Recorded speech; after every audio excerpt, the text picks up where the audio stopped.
From clinicians to engineers and computer scientists, Johns Hopkins innovations are changing the way medicine is practiced.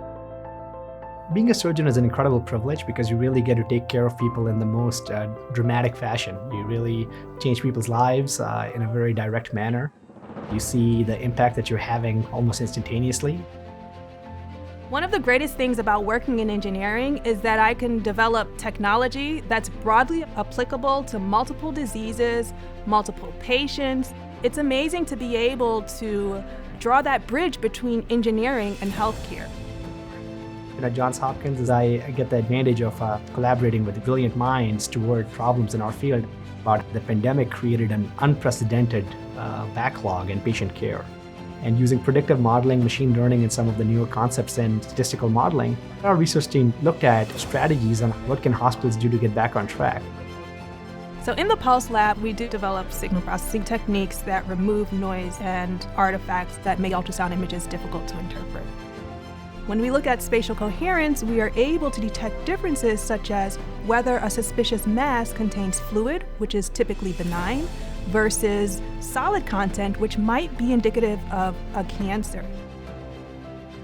Another area of research that's really exciting is development of next generation of surgical robotic devices.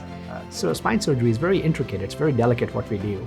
The idea is that can we do this minimally invasively, or can we do it without causing so much damage and basically reducing the footprint on the patient's life so the patient can recover in a quicker manner or recover better. And we're developing photoacoustic imaging for surgical guidance.